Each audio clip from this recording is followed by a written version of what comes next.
Hey guys, I wanted to use the second channel for a little while and make use of it. I just watched one of Matt G's vlogs, his last one, and I'll put a link to it somewhere once I get by a computer and put an annotation there. But he mentioned that editing was actually his favorite part of filmmaking, and that was just really interesting to me, as that's usually not how I see it. Although I really do like editing, it's probably not my favorite part, just because it can get really tedious. And I wish I had your viewpoint on it, Matt. I really did. I wish I had, like, wow, I have this mountain of footage, and I can't wait to edit it all day long. So I wish I had your mentality towards it. So I wanted to talk a little bit about what it takes to put together a video, and I think a lot of people don't realize there's as many steps as there is, or I don't know, or maybe some people do. I'm not really sure, but I wanted to go over my usual steps to putting together a music video, and not like a tutorial video or musical Mad Libs or something like that. Like maybe something like Somewhere to Run To, for example. We'll go over that. So, if you're putting together a music video, first off, it's just, let's start from the beginning, just writing the song, I guess. And that's, writing the song takes forever, because you end up listening to the song a billion times, perfecting it, getting it to exactly what you want it to be, and then by the time you have the song totally done, then you start recording the song. And of course, recording the song, you listen to the song a billion times over and over again to get it perfect, just how you like it, to get like one full take through perfect, or get separate parts of the song perfect. And just like mic position and EQ always takes me forever. Like finding the right guitar tone, I find like sometimes it will take me hours until I'm like, okay, I'm set with this. But anyway, then you record the song and play it through a bajillion times, and then once it's all recorded, it's not done. Then you have to do a lot more EQ, and if it's like a full band song, like if I have drums and bass and all these other instruments in it, then you have to do a lot of mixing, which is like making sure the volumes are all right between the tracks, and making sure the EQ is right on all the tracks and works together. And EQ is kind of like for like the mix of highs, mids, and bass, mids, treble, and just making sure it sounds good and it doesn't sound like the sound's coming from the other room, or it's too high pitched or whatnot. And that can take a really long time too as well. So you end up EQing, especially just getting the right guitar tone even after you recorded it, takes forever. So you end up listening to the song a billion times there, and then once you have that done,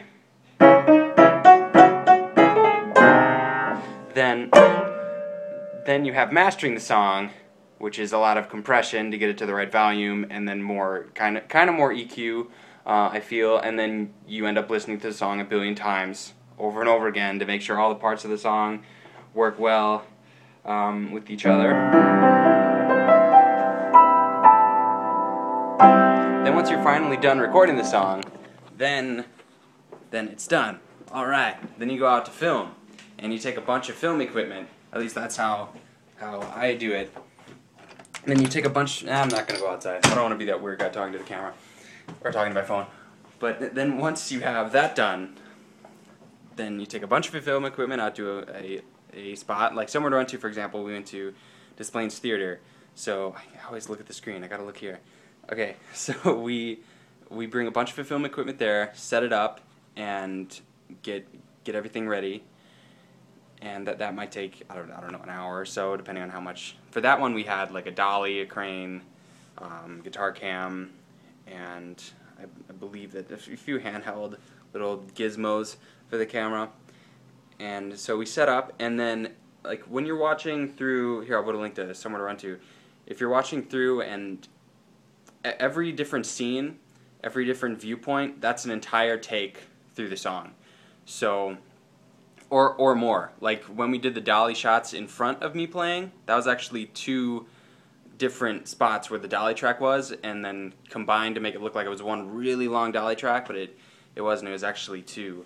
And then like the guitar cam stuff, I think I did 3 takes through for that. So almost every shot you see is a full take through at least, if not 2 or 3. I'm gonna go back to the piano. And so when you're filming, you listen to the song a billion times because you go through it. I think the average for me is like at least 15 times, and I think somewhere to run to was like 20 or 25 takes all the way through the song. So you see a reoccurring trend here. You listen to the song a billion times, and then once you're done with that, you go back home and you got this mountain of footage, and then you start to edit it, which is apparently Matt G's favorite part, but I guess he has different videos, so it's not as tedious as mine. But sometimes it can get kind of overwhelming, where you come home with, two 32 gig cards full of footage, and you gotta put it into 3 minutes. I wish I had Matt G's point of view on this, I guess, is why I'm making this video. Because I would love to go home and be like, from a shoot like that, yes, I'm going to edit all this. And I am excited to edit all of it, definitely. And I do enjoy editing, but it's not as much as filming, I would say. But anyway, you get that back, and you got a bunch of footage, and then you take every single take. At least this is how I go about it. I take every single run through. So in Summer to Run To, for example, I think it was like 20 to 25 full takes through, and then I sync it up with the song. And that's from beginning to end. And usually the footage, even if you sync it at the beginning of the song, because of the camera isn't exactly perfect, so it'll get a little bit off at the end, so you have to cut the song up in, I think with that one I cut the song up into 3 different pieces and then move them all around to make sure they're all synced, and then you do that with every single take through and check it. So there you end up listening to the song a billion times. And then, once I have every clip done there, I watch every single clip all the way through to make sure I don't miss anything really good in there, and then I'll mark where the important parts are. So then again, you listen to the song a billion times through. So if you did the song 20 times, you listen to it 20 times through for that stage. And then you actually start editing and cutting through it, and you listen through the song a billion times. And then, so at this point, like, if you're starting to get sick of the song, it's kind of like, okay, maybe I shouldn't put this out. Because that's happened to me sometimes where I've gone through all these stages, and then I get to that point, and it's just, I don't like the song anymore, so I'm not going to release it. And that's kind of a bummer sometimes, but you gotta do it.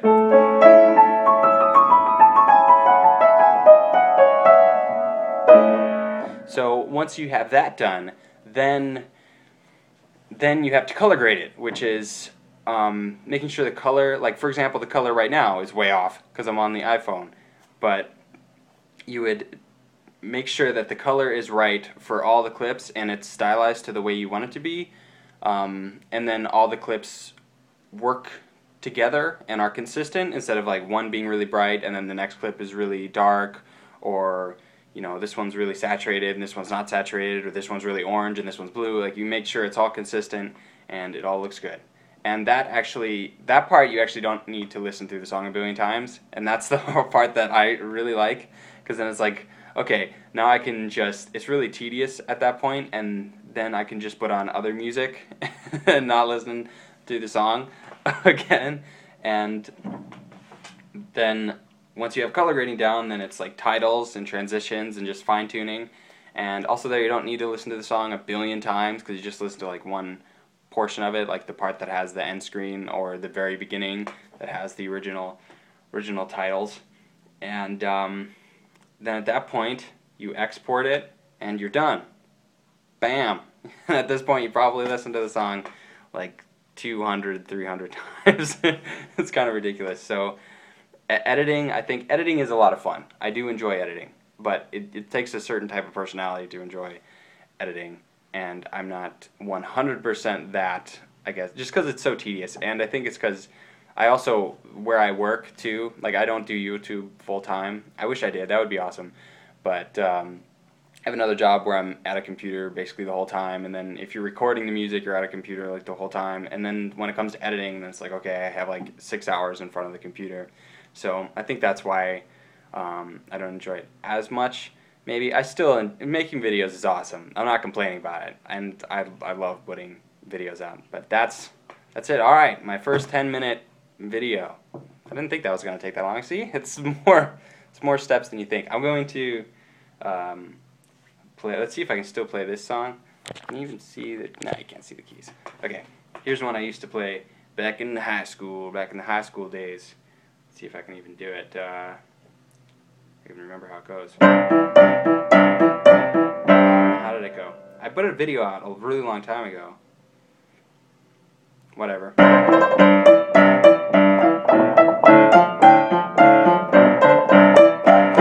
don't know how to play piano. What am I doing? I totally forgot the song. But anyway, thank you guys for watching. I need to go to work.